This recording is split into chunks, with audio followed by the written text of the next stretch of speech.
नमस्ते मित्रांनो, लग्नाची बेडी या मालिकेच्या होणाऱ्या महासोमवारच्या भागामध्ये आपल्याला असं पाहायला मिळणार आहे की इकडे आता शकुंतलाला सगळं काही राणीचं सत्य समजलेलं असतं।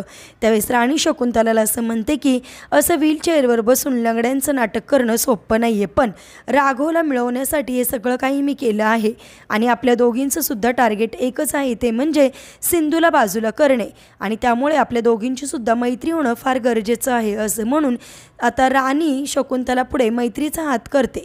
त्यावेळी शकुंतला राणीला असं म्हणते की जर तुला मैत्री सिद्ध करायची असेल तर सिंधू आणि राघवचा पुढचा प्लॅन काय आहे तो मला तू सांग, तरच आपली मैत्री सिद्ध होईल। त्यावेळेस राणीसुद्धा आता शकुंतलाला प्रॉमिस करते।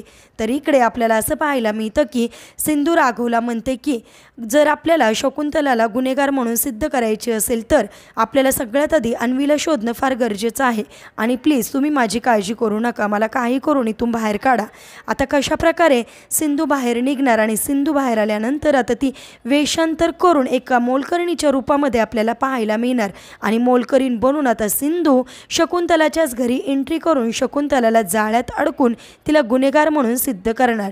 त्याचबरोबर लंगड्या राणीचा आता खरा चेहरा सुद्धा सिंधू समोर येताना आपल्याला पाहायला मिळणार। एपिसोड कसा वाटला कमेंट करून नक्की सांगा आणि असेच मालिकेच्या पुढील अपडेट्ससाठी तुम्ही आपल्या रंजक मराठी चॅनलला नक्की सबस्क्राईब करा। थँक्यू।